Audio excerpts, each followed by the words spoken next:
Hola, mi nombre es Robert Mackenzie. Bienvenidos a la Universidad de Chicago, donde un distinguido grupo de invitados se ha reunido con el objeto de ver y discutir este capítulo de la serie Libre para Elegir. En él es examinado el movimiento del consumidor, el desenvolvimiento total de alto poder en las agencias gubernamentales, hecho que ha traído el deseo de proteger al consumidor en las últimas décadas. ¿Realmente estas agencias sirven o hay mejores métodos para proteger al consumidor? Esta es la pregunta que Milton Friedman hace en esta película.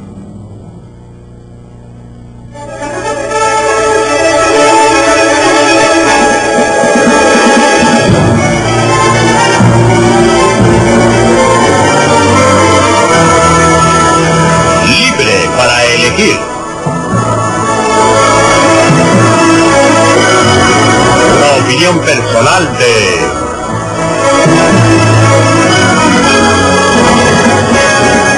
Milton Friedman.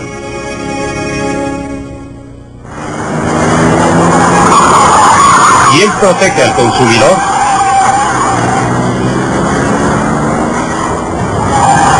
El Corvair modelo 1960, condenado por Ralph Nader como peligroso a cualquier velocidad.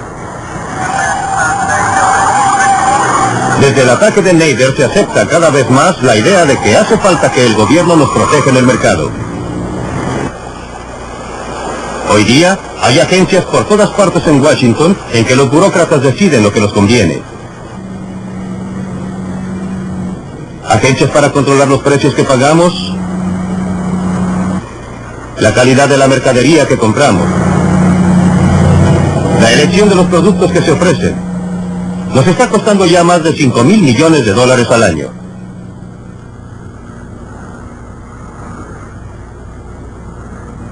Desde el ataque al Corvair, el gobierno ha gastado más y más dinero en nombre de la protección del consumidor.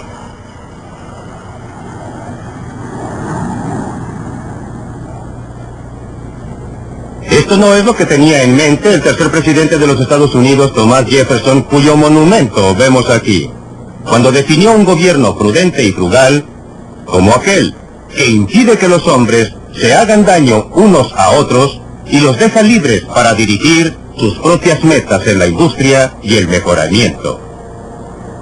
A partir del incidente del Corvair, el gobierno de los Estados Unidos se ha ido abriendo paso cada vez más entre el comprador y el vendedor en los mercados de Norteamérica. Según Thomas Jefferson y sus estándares, lo que tenemos hoy no es un gobierno prudente y frugal, sino uno despilfarrador y entrometido. Los reglamentos federales que gobiernan nuestras vidas se encuentran en muchas partes. Encontramos uno aquí, en la Biblioteca del Congreso, en Washington, D.C.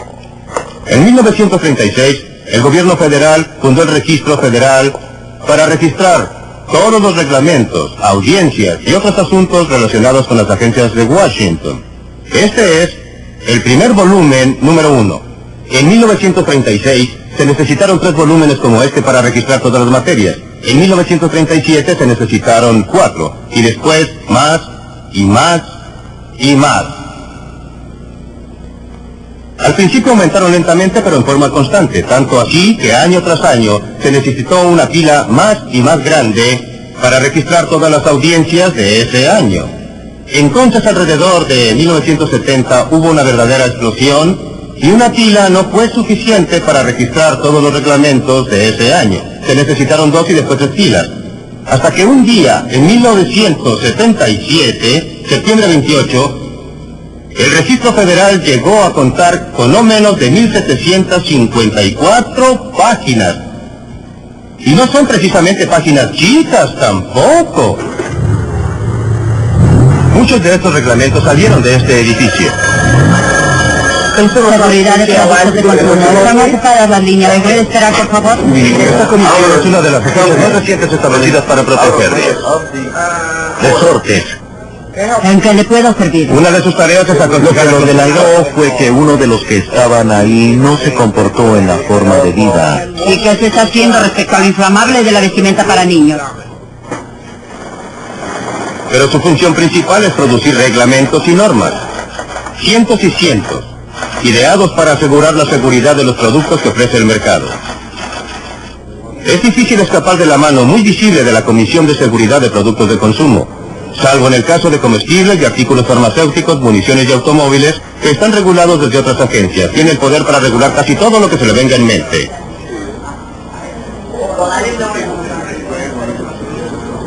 Ya está costando $41 millones al año probar y regular todos estos productos para nuestro bien. Y eso que recién comienza. La comisión emplea técnicos altamente entrenados para llevar a cabo las pruebas como esta, probando los frenos de una bicicleta.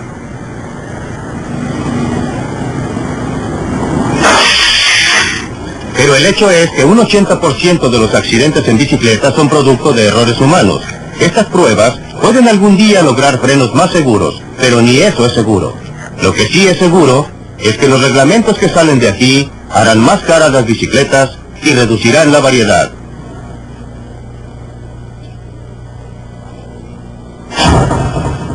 Sí, efectivamente, están probando la forma en que se encienden los fósforos. Y son muy precisas las pruebas. La presión debe ser exactamente 1 libra. El fósforo debe estar exactamente en un ángulo derecho. ¿Comisión de Seguridad de Productos de Consumo? No importa cuántas pruebas se hagan, los columpios para niños nunca serán seguros. No se pueden prever los accidentes.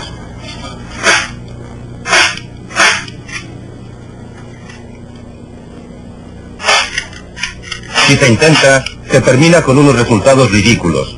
Y aunque usted no lo crea, ocupan a personas altamente especializadas para idear reglamentos y prevenir que los rifles de juguete hagan demasiado ruido.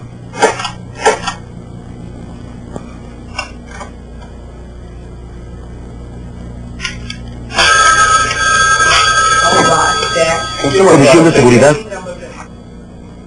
La comisión en efecto está decidiendo lo que nos conviene. Nos están quitando la libertad para escoger.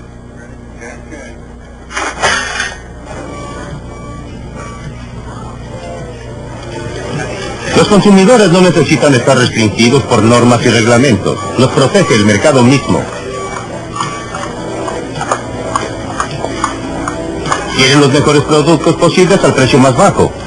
Y el propio interés del productor lo llevará a entregar este tipo de producto para mantener satisfechos a los consumidores. Después de todo, si entregan productos de baja calidad aquí, no van a lograr que usted vuelva a comprar. Si entregan mercadería que no les sirve, no la van a comprar. Es por eso que buscan por todas partes hasta encontrar el producto que los satisfaga y que llame su atención. Y promueven estos productos porque de lo contrario se arruinarán. Es obvia la diferencia entre el mercado y la acción política y la agencia gubernamental. Aquí nadie lo obliga, es libre, hace lo que quiere.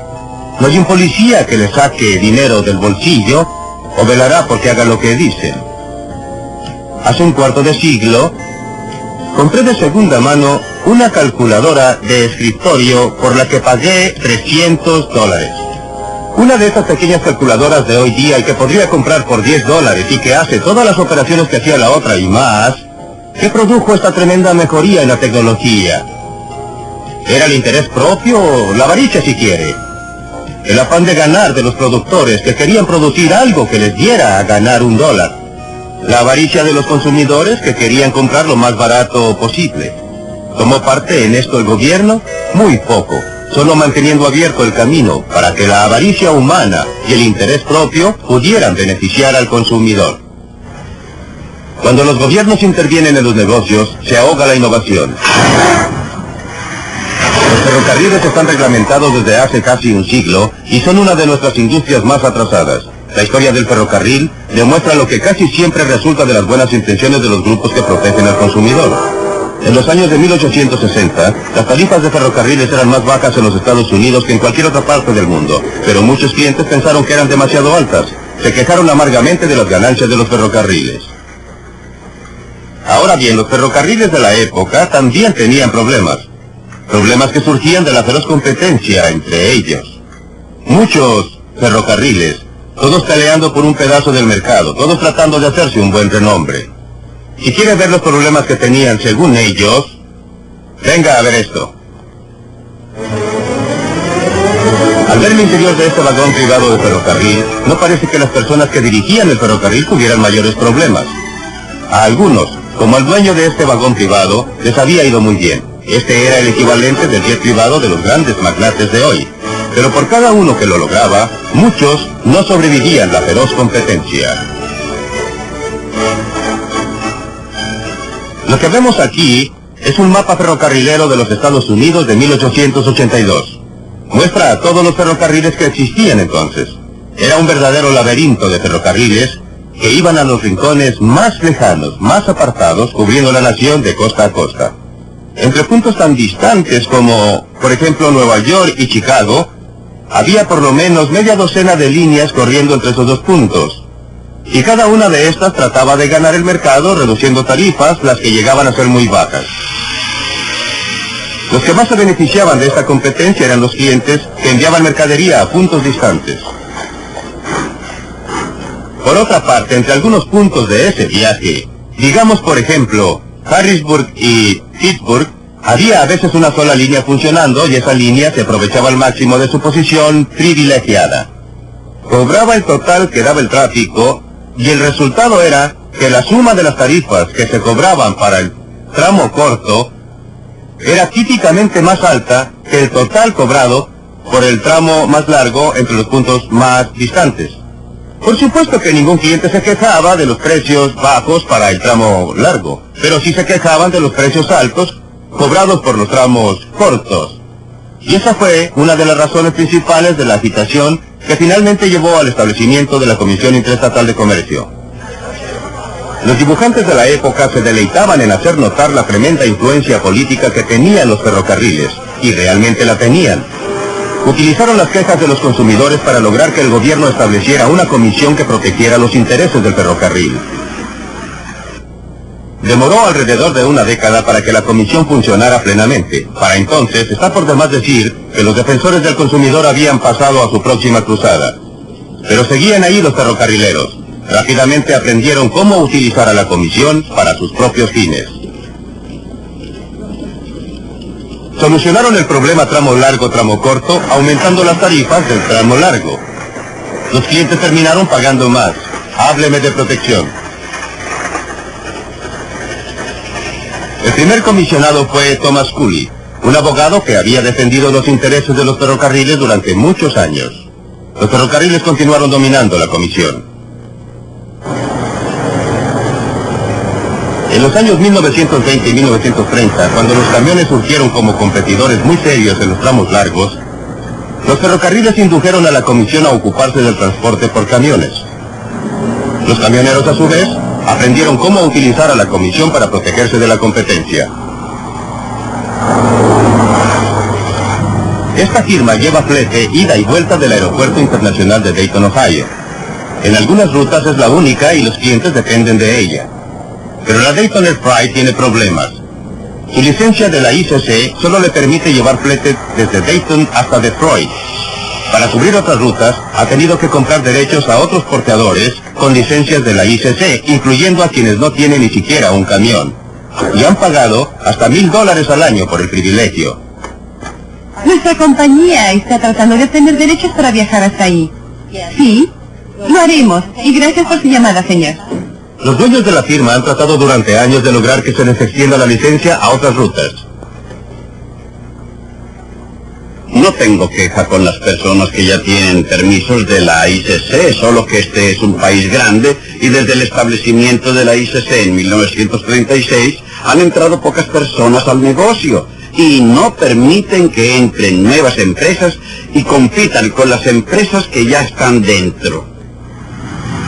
Claro que la Dayton Air Freight sufre, pero también sufren los clientes que pagan tarifas más altas. Hablando francamente, no sé por qué la ICC se queda tranquila sin hacer nada. Es la tercera vez que yo sepa que hemos firmado una solicitud de la Dayton Air Freight que nos ahorraría algún dinero. Ayudaría a la libre empresa y ayudaría al país a ahorrar energía. Protegería a la empresa y país. Finalmente todo se reduce a que el consumidor financiará todo. Y ellos tienen la responsabilidad. La ICC tiene la culpa. La Dayton Air Freight ahora tiene muchos de sus camiones parados, camiones que podrían estar proporcionando servicios valiosos. Lejos de proteger al consumidor, la ICC los ha perjudicado. En lo que a mí concierne, no existe libre empresa en el comercio interestatal. Eso desgraciadamente ya no existe en este país. Hay que pagar por ello y hay que pagar bastante caro. Y eso no solamente significa que pagamos el precio, significa que el consumidor tiene que pagar el precio. El precio que paga el consumidor cuando se trata de medicinas podría costarle la vida. En el siglo XIX, las farmacias ofrecían un surtido impresionante de píldoras y pócimas. La mayoría no surtía ningún efecto y algunas eran mortales.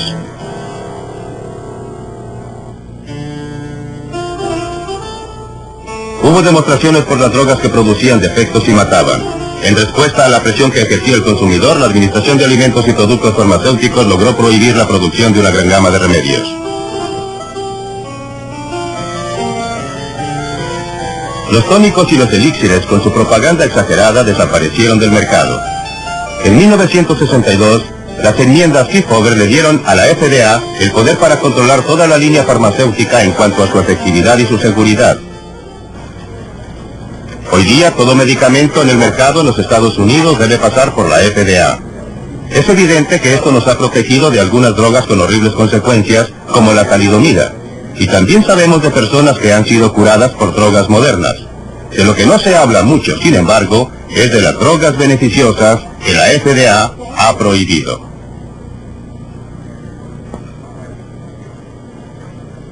Bueno, si examina el significado terapéutico de las drogas que no han llegado a los Estados Unidos, pero que se pueden obtener en otras partes del mundo, como por ejemplo la Gran Bretaña, nos hace dar cuenta de que hay muchos ejemplos de pacientes que han sufrido. Por ejemplo, hay una o dos drogas llamadas inhibidoras beta que, según parece ahora, pueden prevenir la muerte después de un ataque al corazón.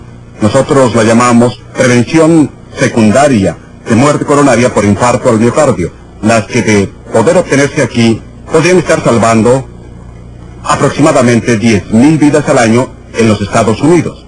En los 10 años que siguieron a las enmiendas de 1962 no se aprobó ningún medicamento para la hipertensión, para el control de la presión sanguínea. En los Estados Unidos, en cambio, en la Gran Bretaña se aprobaron varios. En todo el área cardiovascular solo se autorizó una droga en los 5 años entre 1967 y 1972.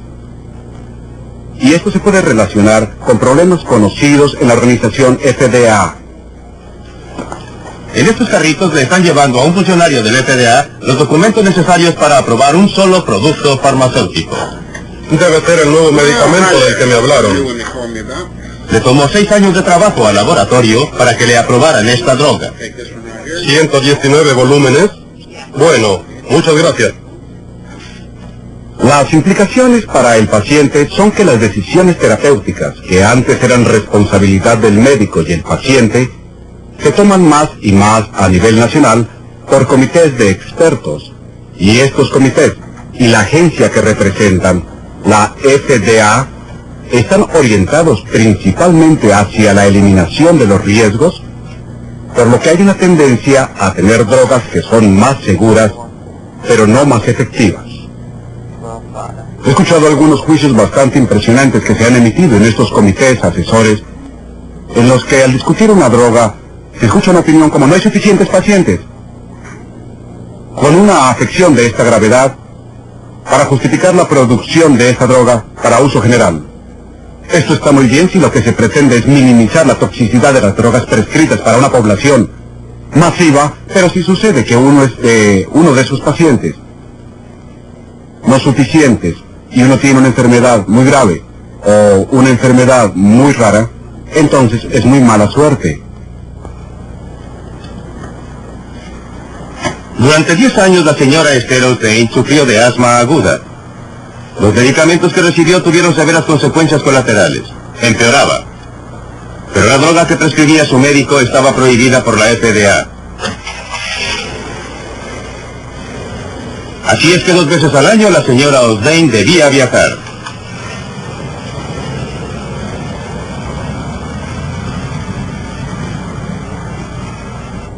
Había estado muy enferma, Me había hospitalizado varias veces y no encontraba la manera de controlar el asma y tenía que cambiar mi forma de vida cuando salía, aunque fuera por un periodo corto. Principalmente porque los derivados de la cortisona me estaban reblandeciendo los huesos e hinchando la cara y ocasionando otros cambios en mi cuerpo. Los médicos estaban bastante ansiosos por quitarme los derivados de la cortisona. La droga que su médico quería que tomara había estado en el mercado durante 5 años en Canadá.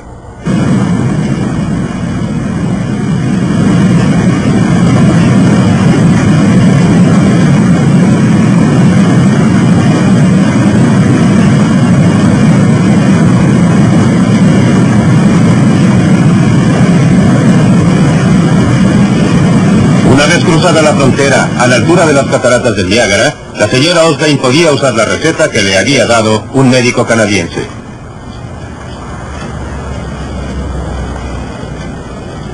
Todo lo que tenía que hacer era dirigirse a cualquier farmacia. Ahí podría comprar la droga que le estaba totalmente prohibida en su país.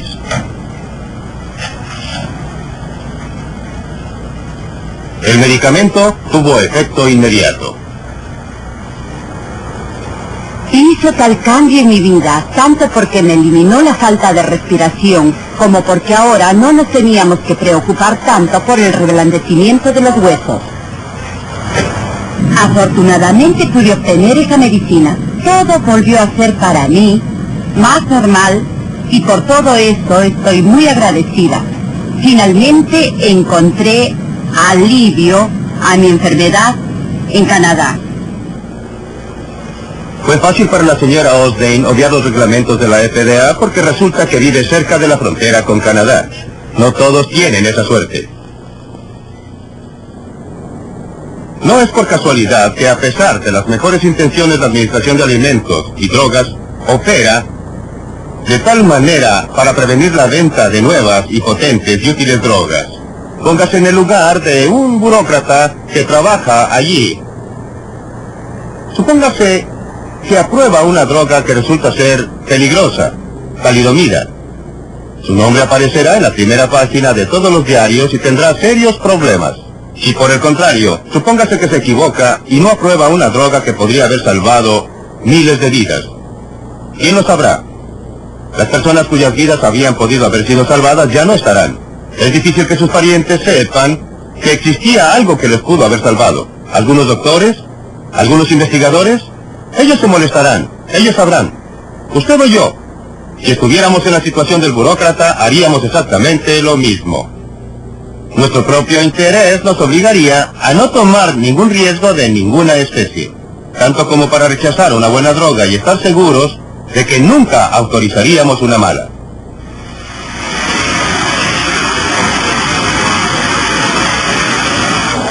Los laboratorios ya no tienen los medios para desarrollar nuevas drogas en los Estados Unidos para pacientes con enfermedades raras.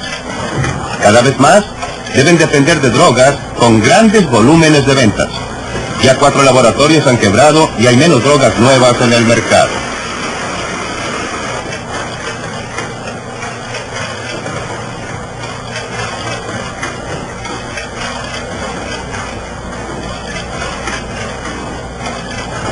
¿Y a dónde irá a parar todo esto? No aprendimos nada de la experiencia. ¿Se acuerdan de la prohibición?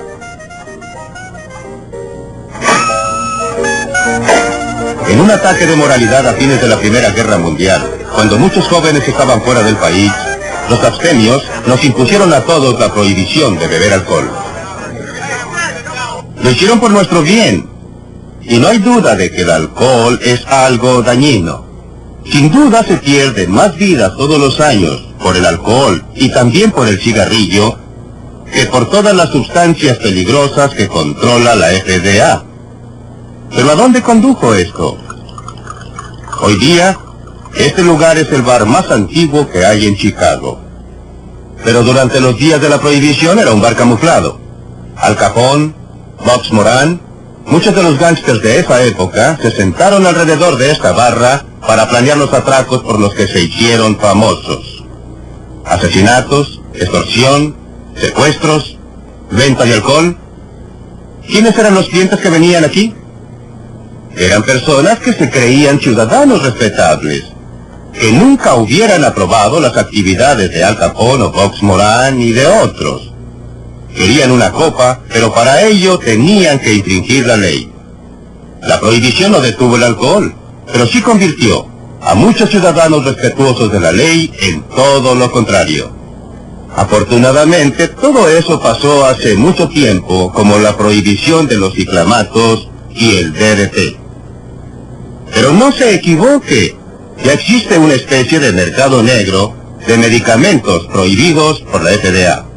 Muchos doctores se encuentran ahora en un dilema, presionados por lo que creen que es el bienestar que deben a su paciente y la obediencia estricta de la ley. Si seguimos por ese camino, no hay ninguna duda del fin. Después de todo, si está bien que el gobierno nos proteja contra el uso peligroso de rifles, escopetas y bicicletas, la lógica nos dice que se debería prohibir otra actividad mucho más peligrosa como el deporte del deltaplán, las motos y el esquí. Si el gobierno ha de protegernos contra la ingestión de sustancias peligrosas, lo lógico es que se prohíban el uso del alcohol y el tabaco. Aún las personas que administran las agencias reguladoras se horrorizan frente a esta posibilidad y miran para otro lado. En cuanto a lo demás, no queremos saber nada de ello. Que sea el gobierno el que nos informe, pero que nos deje decidir por nosotros mismos los riesgos que queremos tomar con nuestras propias vidas. Como podrá ver, para una serie de cosas tontas el gobierno empieza a dirigir nuestras vidas, formando agencias que nos dicen lo que debemos comprar y lo que no debemos comprar y lo que podemos hacer.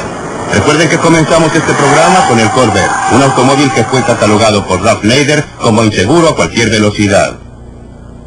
La reacción a su cruzada fue la creación de una serie de agencias diseñadas para protegernos de nosotros mismos. Bueno, unos 10 años más tarde, una de las agencias creadas como consecuencia de ese movimiento finalmente llegó a probar el Corvair que había empezado todo el alboroto. ¿Qué cree usted que descubrieron? Durante 1 año y medio, compararon el rendimiento del Corvair con el de otros vehículos comparables y llegaron a esta conclusión. Repito textualmente, el Corvair del año 1960-63 se compara favorablemente con los demás vehículos contemporáneos que se utilizaron en las pruebas. Hoy en día, hay clubes de dueños de Corvair en todo el país. Los Corvair han llegado a ser piezas de colección. Los consumidores han pasado su veredicto sobre Ralph Nader y los reglamentos gubernamentales. Como dice Abraham Lincoln, no se les puede engañar a todos todo el tiempo. Es hora de que nos dejen de tomar el pelo. Aquellos burócratas bien intencionados que dicen protegernos porque no nos podemos proteger solos. Los hombres y las mujeres que han alimentado este movimiento han sido sinceros. Creen que nosotros, como consumidores, no somos capaces de protegernos solos, que necesitamos la ayuda de un gobierno sabio y benéfico. Pero como pasa a menudo, los resultados han sido muy distintos de las intenciones. No solo han sido nuestros bolsillos robados de miles de millones de dólares, pero estamos peor protegidos de lo que estábamos antes. Libre para elegir.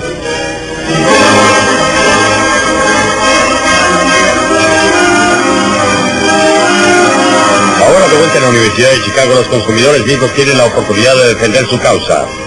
Concuerdo con el señor Freeman acerca de aquellas agencias que han tenido como propósito principal el sostener económicamente alguna industria. Esto es por lo que defensores del consumidor como yo están a favor de la eliminación del ICC, el CAD y la Comisión Marítima. Pero cuando se habla de protección del consumidor en el mercado y cuando se habla del guardián gubernamental en la competencia, como lo demuestran todas las encuestas, los consumidores piden más y más protección.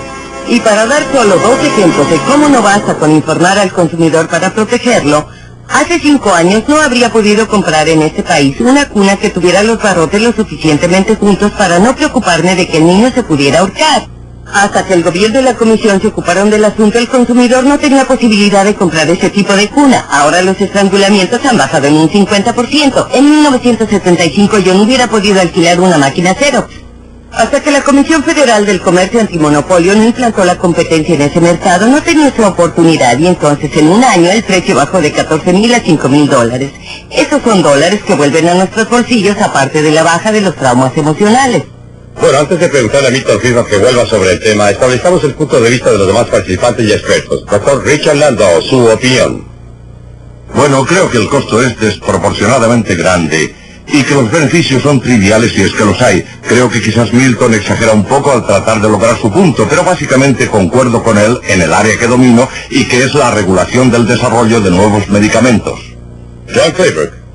Bueno, en el campo de la seguridad de automóviles hemos salvado alrededor de 155.000 vidas y millones de heridos gracias a los reglamentos desde junio de 1960. Podría mencionar también el costo de choques de automóviles cada año, que es del orden de los 48.000 millones de dólares.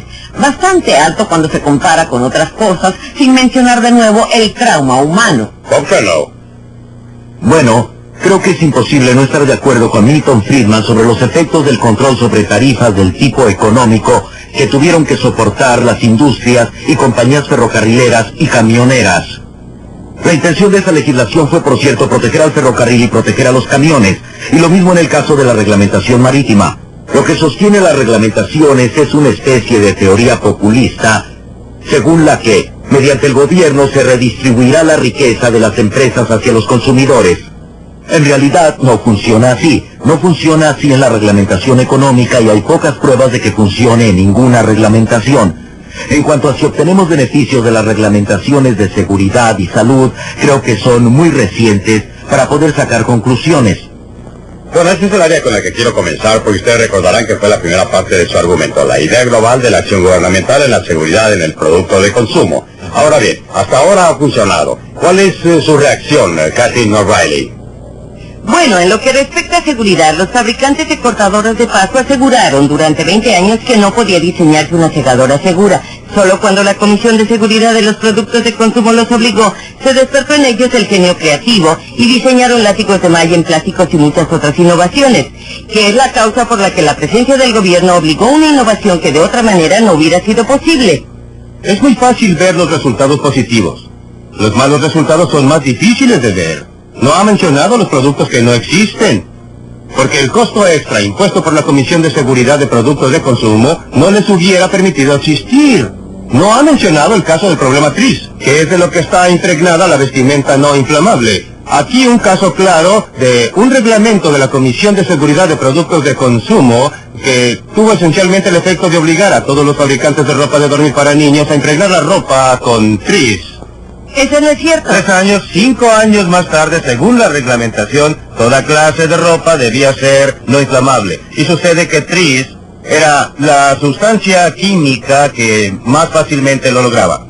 No es Pero cierto, de déjeme ninguna terminar manera. con mi cuento primero, porque la segunda parte del cuento es la importante.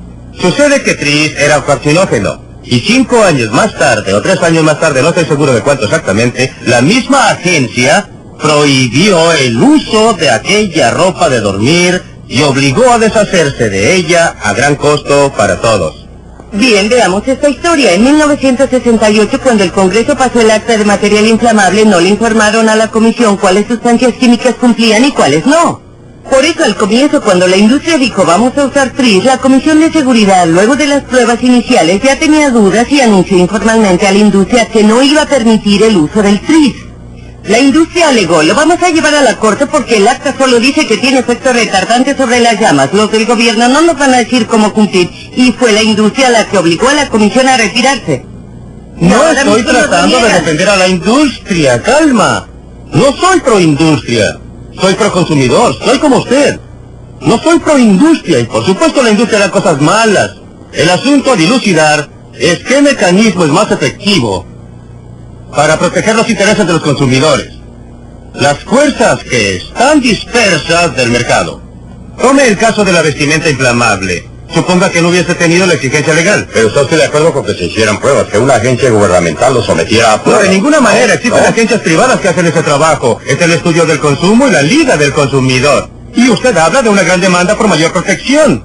Esas agencias nunca, esos organismos... Por supuesto que sí, tienen todas esas publicaciones sobre Sí, es automóviles, verdad, pero lo que hacen es probar los frenos y la dirección. Nunca lo someten a pruebas de choque. Lo que más importa saber cuando se compra uno es si morirá innecesariamente en la caso de razón por la choque. que- Y no se la logra esa razón por la que información no lo porque es prueban- muy cara.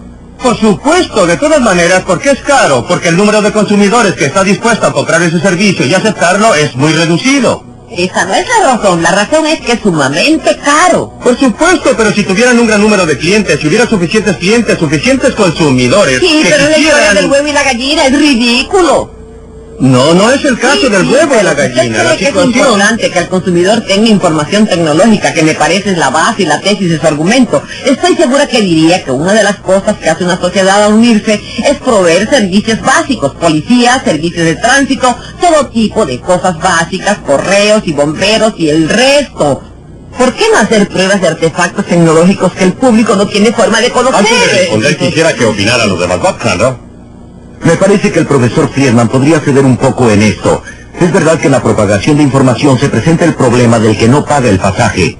Y uno de los problemas es que mientras usted y yo podamos valorar los resultados obtenidos por un sindicato del consumidor, no lo tenemos que financiar.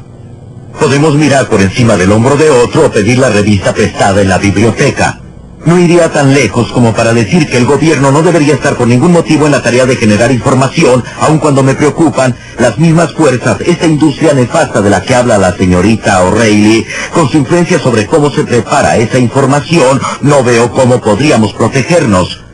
Pero me parece que es un hecho que el mercado normal no proporciona la suficiente información. Es posible, pero el mercado proporciona y también está el que viaja gratis en el sentido negativo con la información que proporciona el gobierno, porque los que no necesitan esa información la tienen que financiar de todas maneras. Milton, no entiendo muy bien su posición respecto a este punto. ¿Está usted diciendo entonces que no debiera en ningún caso el gobierno comprobar la seguridad de productos de consumo? Estoy diciendo, y conviene separar las cosas, estoy diciendo que no cabe que el gobierno le prohíba al consumidor comprar mercadería que podría ser perjudicial. En cambio, Pero ¿cómo él sabe sabía usted muy qué bien efecto que... tendría? Por el momento trato de separar las cosas. Existen áreas en que el gobierno debe proteger a los ciudadanos. Por ejemplo, en el caso de los automóviles, Bueno, ¿y qué hay de los No, niños? Los niños no escogen. no. Ellos no opinan por el los progreso padres de toman las los autos. decisiones. Analicemos. Pero si la industria las toma, no solo se puede podemos escoger. analizar un asunto a la vez. Es un poco difícil verlo todo un tiempo. Veamos una cosa a la vez. Yo digo que no es correcto que el gobierno me obligue a protegerme a mí mismo. Ahora bien, si el gobierno tiene esa información, ¿Tiene o la obtiene? bueno, supongamos que tiene esa información, entonces debería hacerla pública, ponerla al alcance de todos. El otro punto es, ¿existen circunstancias en que el gobierno debiera reunir esa información? Es posible que existan circunstancias, deben ser consideradas una por una. A veces hay, otras veces no. Aunque ahora yo quisiera que regresáramos al área de la señora Claybrook. El problema de las bolsas de aire. Cierto.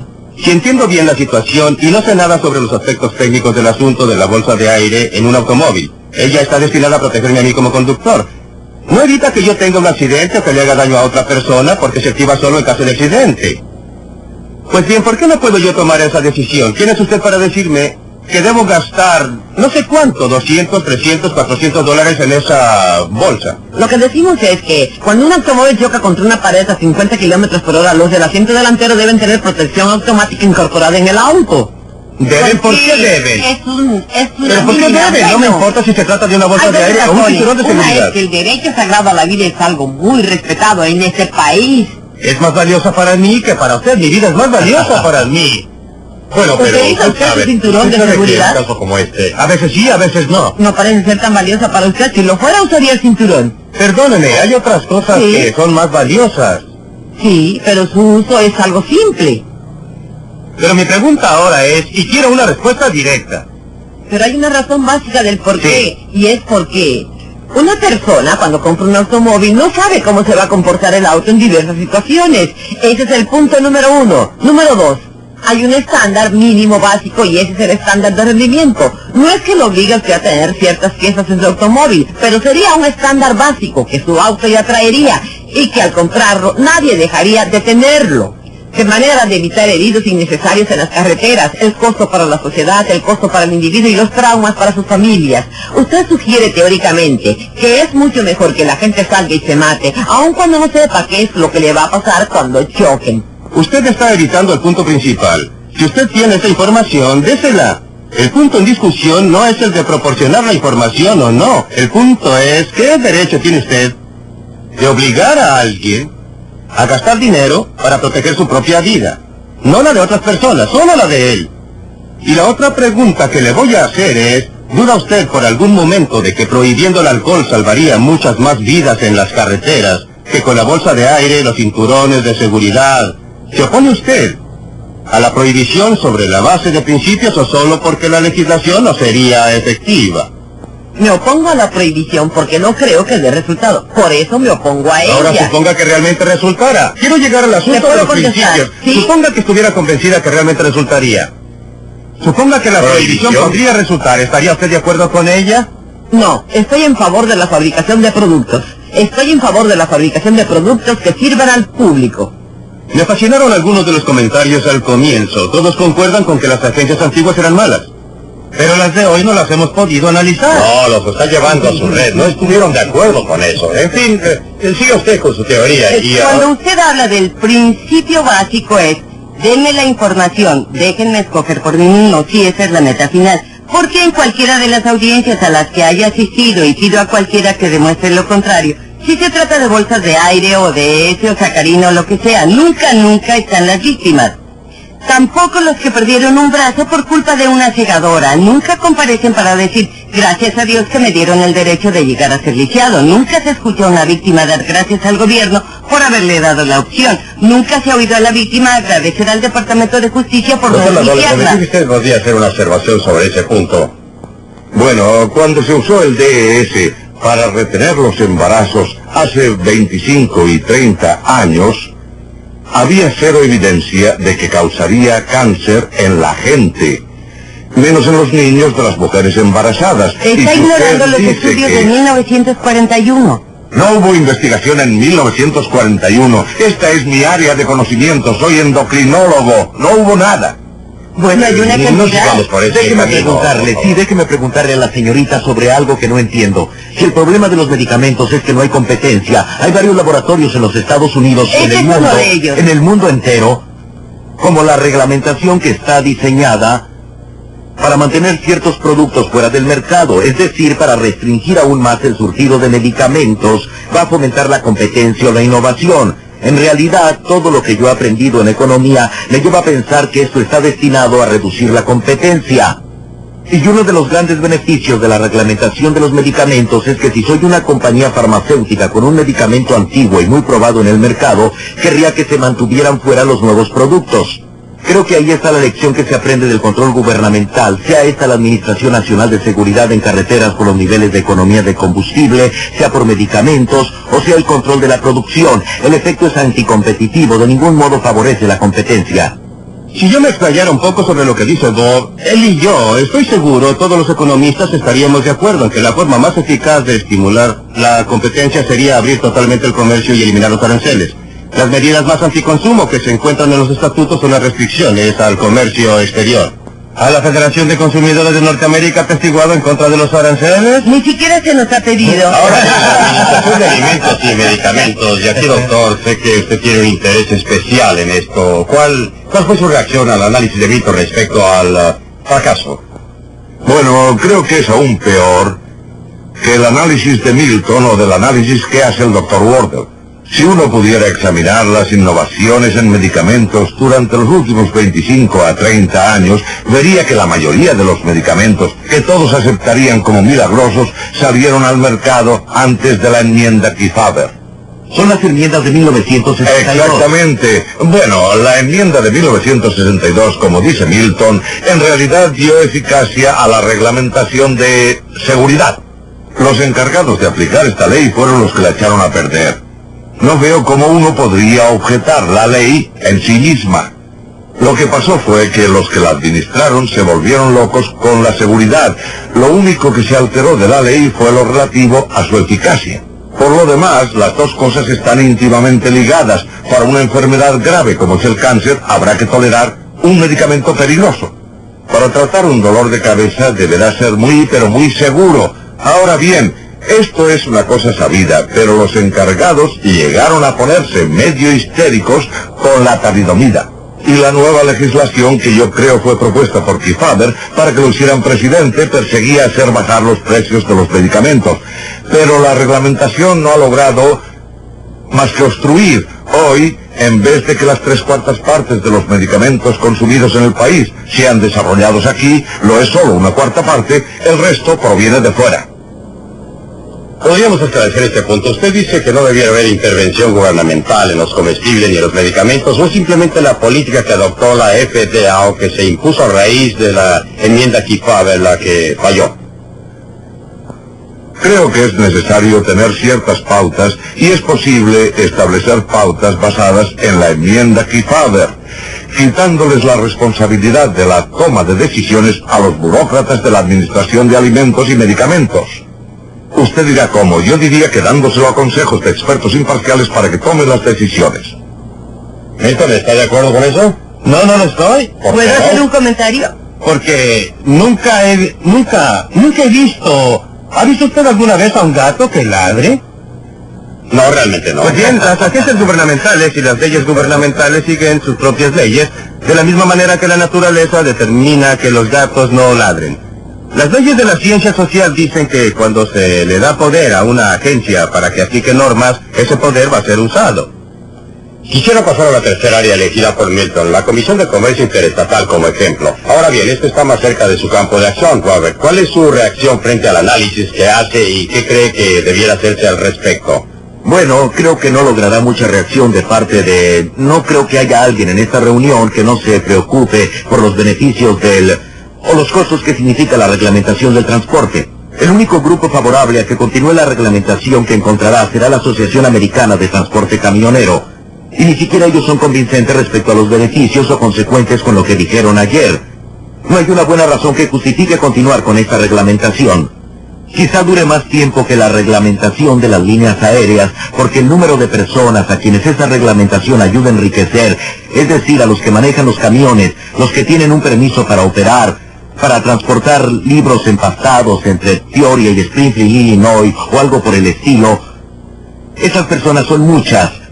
Y va a ser difícil hacer algo para... ¿Es la naturaleza de la reglamentación y de la intervención gubernamental o es simplemente un ejemplo de donde se ha actuado muy mal y contrariamente al interés del público? Eso prueba mucho respecto a reglamentación gubernamental y no son diferentes, creo yo, tratándose del campo de la salud y la seguridad.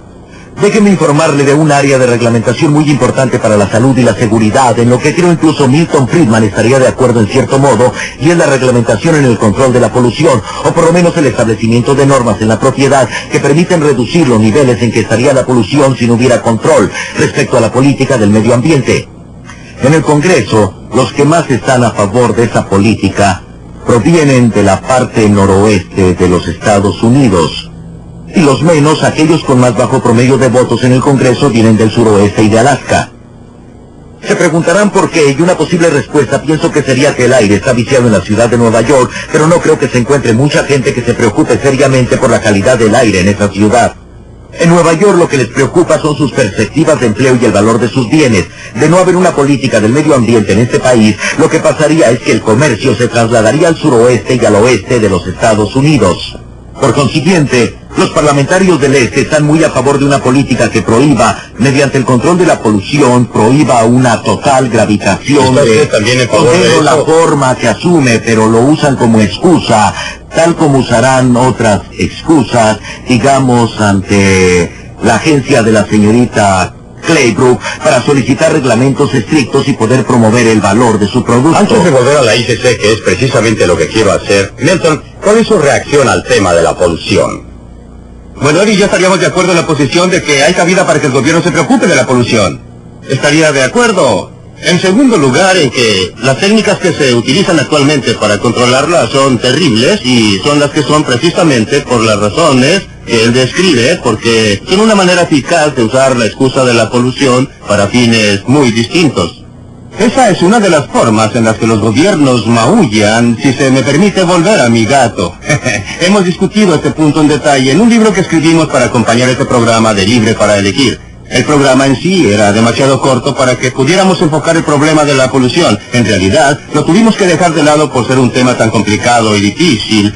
Pero hay cabida para una verdadera intervención del gobierno porque es un caso en que se está protegiendo a terceras personas.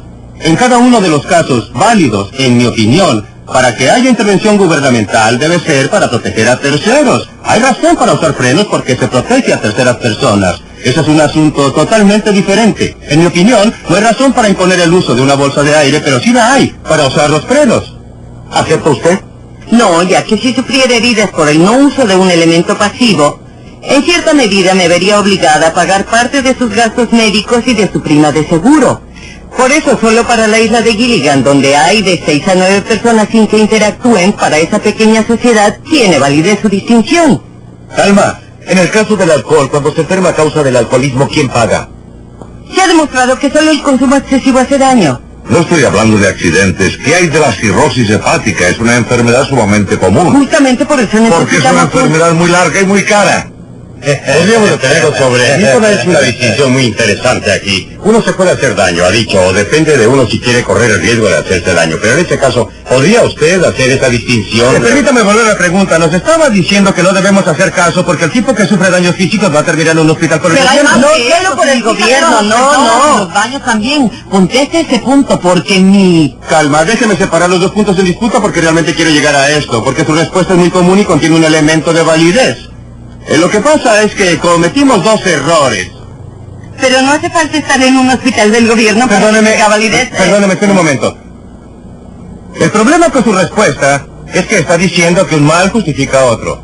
Creo que deberíamos tener mucha menos intervención del gobierno incluso en estas áreas. Y no estoy dispuesto a seguir una política que implicaría decir... usted. Cualquier persona circula con un rótulo en la espalda que dice propiedad del gobierno de los Estados Unidos. No mutile, no pliegue o no corchetee.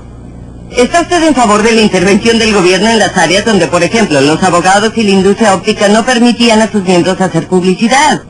Hasta que la comisión intervino de modo que ahora los consumidores tienen la posibilidad de hacer comparaciones. Está entrando en otras áreas, pero mi respuesta es muy breve, ya que no conviene discutir esto aquí. Estoy en contra de las medidas del gobierno que permitieron a esas organizaciones tener el poder de impedir la publicidad. Pero no eran del gobierno. Ahora no. Decía Bob Crandall decía que en lo que hace a la Comisión Interestatal de Comercio no hay argumentos de defensa. ¿Hay alguien que discrepa de esto o los aplastamos a todos? Esto parece ser el área donde, por lo que yo sepa, no es posible encontrar a alguien discrepando, aun cuando una de las presentaciones más efectivas de lo que andaba mal con el ICC fue hecho por uno de los grupos de Ralph Nader. Quizás usted haya estado asociado con ese grupo, eso es lo que realmente me sorprende. En el fondo hay aquí gente como Ralph Nader y su grupo que echan una mirada al ICC. ¿Y cuál es la solución que recomienda? Más de lo mismo, otro tipo de regulación. No. El único problema es que no era la gente adecuada quienes estaban regulando. Esto no es cierto. Esta es una exposición completamente... Usted trabaja para Nader, ¿verdad? Sí, claro. Ahí está la solución del doctor Randall para el problema médico, que la regulación la haga la gente Esto no adecuada. refleja de ninguna manera la diferencia entre la ICC y la regulación en el campo de salud y seguridad. Comprende dos puntos. Uno se refiere a los aspectos económicos y los beneficios para la industria. Otro se refiere a la necesidad de proteger la vida humana. Perdóneme, puede terminar. El segundo punto se refiere a lo que usted mencionó de relaciones con terceras personas. Usted habla de frenos porque tiene efectos sobre otras personas, pero además hay otros efectos. Por ejemplo, si estas terceras personas no usan casco y los atropella con su motocicleta, usted tendrá que pagar elevadísimos daños a terceros porque ellos no tomaron las precauciones debidas en el camino público. Y surge la pregunta, ¿el camino público deberá ser usado en tal forma que pueda producir daños? Nada de lo que dos personas hacen en el mundo, nada queda aislado. Todo tiene grandes efectos sobre terceros, pero tiene que guardar las proporciones, y lo importante es que la intervención del gobierno tiene efectos sobre terceros. Cuando el gobierno interviene en estos asuntos, lesiona a terceros, me saca dinero, me reduce mi libertad, restringe muchas actividades alrededor del mundo. Los beneficios en el campo de los automóviles llegan a ser 55,000 muertes. Esta es una estadística muy dudosa, porque una vez más, cada uno de los estudios toma en cuenta los beneficios y no el costo. Es falso que los estudios no hayan tomado en Me cuenta refiero los a costos en vidas humanas. no miraron, Déjeme clarificar no esto, miraron, no por alcanzo a ejemplo... entenderlo. ¿Podría explicar Sí. lo que quiere decir? Ajá, sí. Miremos el automóvil. Haciendo subir el precio de los automóviles, aumenta el interés por mantener automóviles viejos en circulación. El aumento de la edad del automóvil obra en contra de la seguridad. Cuando usted aumenta la seguridad de los vehículos para que la gente pueda... La gente conduce con mayor velocidad o con menos cuidado, hay más muertes entre los peatones, creo. Es una teoría que carece de pruebas y ya ha sido rechazada. Y de hecho, todas las economías en vidas humanas podrían... ¿Por quién? Pues ¿Usted? no, hay una serie de estudios incluso de Yale, Cooper de Yale y otros, pero lo más importante es que la reglamentación que ha estado en vigencia durante los últimos 10 años demostró que ha habido un descenso en las muertes por accidentes de automóvil. Déjeme volver a lo anterior. Vea, lo que más ha influido en la economía de vidas humanas ha sido la limitación de velocidad a 55 millas por Pero hora. no, eso no es Y cierto. esta reglamentación no corresponde Sí, pero también es un a una reglamento. reglamentación de seguridad. Ha sido introducida principalmente para ahorrar gasolina. Es una reglamentación. Bien, referente a la Pero su declaración reglamentación. no es correcta, en el sentido que la economía en vidas humanas haya venido principalmente de la limitación a 55 millas, pero había 55,000 muertes menos debido a las reglas de seguridad. Perdóneme. Ajá. Ha habido 55,000 muertes menos según sus estimaciones. Otras estimaciones... No, sino el contador Perdóneme, general. también otras estimaciones. La estimación que hizo el profesor Persman de esta universidad en un estudio muy serio estimó que no había economía en vida humana cuando uno tomaba en cuenta todos los efectos indirectos. Ahora bien, el estudio que él hizo quizá no esté en lo correcto. No creo que No lo estoy esté. tratando de decir que... Pero quizá el otro estudio tampoco esté en lo cierto, ¿eh? Sí, bueno. ¿Qué opina de eso, ah? La ventaja está del lado de los consumidores. No, le ruego me perdone, si la gente quiere exponer su vida y a ella. ¿Está volviendo a decir que usted no estaría en favor de una prohibición del plan Delta, Preguntamos a la industria automotriz Esto es mucho más peligroso. ¿Prohibió acaso el autódromo de las 500 millas de Indianápolis? Preguntamos a la industria automotriz cuánto se ahorraría si eliminaran las normas de seguridad introducidas en 1968 y la respuesta fue esta: no podríamos quitarlas, el público ya se acostumbró al parabrisas laminado que no les abre el cráneo, a la columna de dirección que cede, al tablero acolchado. Esta es la norma de la sociedad, pero la reglamentación cambió la manera de pensar del público y la percepción de lo que es posible. Y así, lo que usted sugiere es que la reglamentación del gobierno solo produce cosas que el público no quiere, pero usted no tiene ningún derecho Todo de... lo que pasó en ese campo.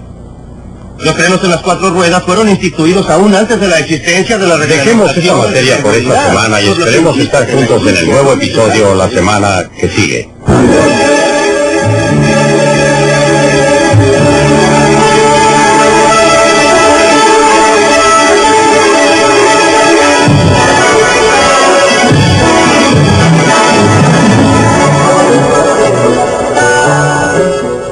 Sea usted un doctor o un operador en una estación de servicio, un trabajador en una fábrica o un burócrata, usted estará representado en nuestro próximo programa. Christopher Friedman mira hacia el mercado de marcas para descubrir cómo los trabajadores pueden protegerse mejor en los más difíciles mercados de empleos. Si usted tiene que salir en busca de sustento, no se pierda Libre para Elegir la próxima semana.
Hola, mi nombre es Robert Mackenzie. Bienvenidos a la Universidad de Chicago, donde un distinguido grupo de invitados se ha reunido con el objeto de ver y discutir este capítulo de la serie Libre para Elegir. En él es examinado el movimiento del consumidor, el desenvolvimiento total de alto poder en las agencias gubernamentales, hecho que ha traído el deseo de proteger al consumidor en las últimas décadas. ¿Realmente estas agencias sirven o hay mejores métodos para proteger al consumidor? Esta es la pregunta que Milton Friedman hace en esta película.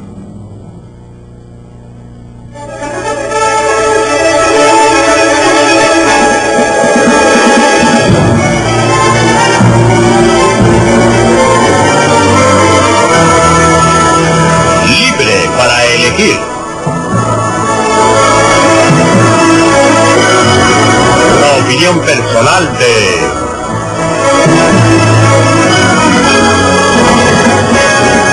Milton Friedman.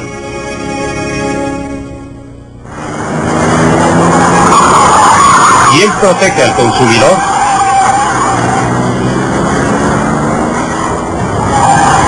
El Corvair modelo 1960, condenado por Ralph Nader como peligroso a cualquier velocidad.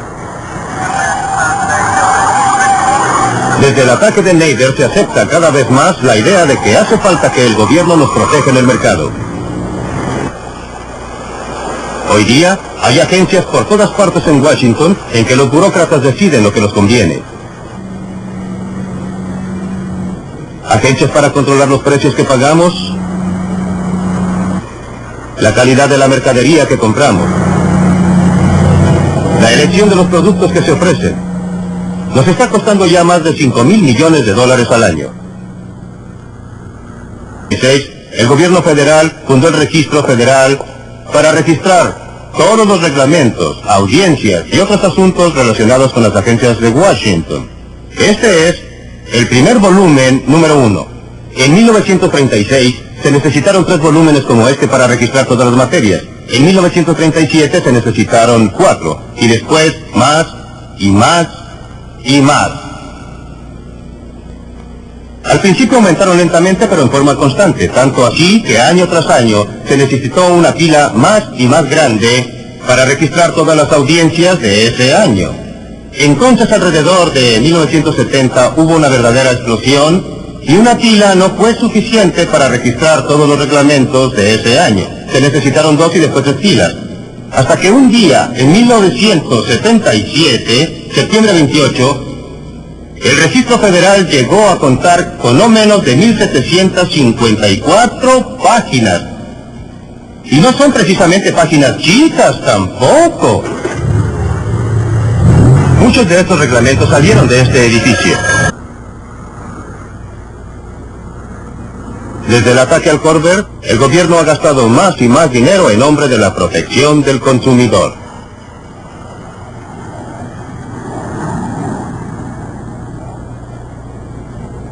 Esto no es lo que tenía en mente el tercer presidente de los Estados Unidos, Thomas Jefferson, cuyo monumento vemos aquí, cuando definió un gobierno prudente y frugal como aquel que impide que los hombres se hagan daño unos a otros y los deja libres para dirigir sus propias metas en la industria y el mejoramiento.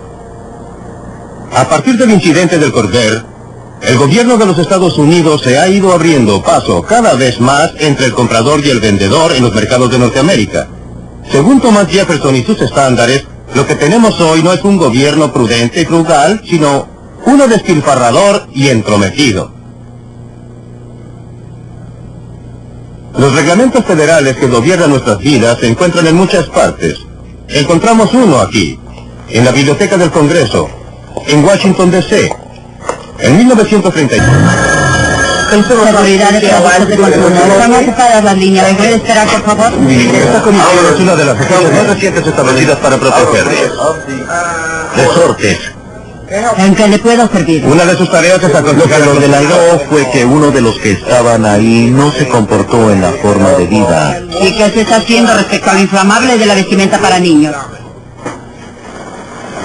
Pero su función principal es producir reglamentos y normas. Cientos y cientos, ideados para asegurar la seguridad de los productos que ofrece el mercado. Es difícil escapar de la mano muy visible de la Comisión de Seguridad de Productos de Consumo. salvo en el caso de comestibles y artículos farmacéuticos, municiones y automóviles, que están regulados desde otras agencias. Tiene el poder para regular casi todo lo que se le venga en mente.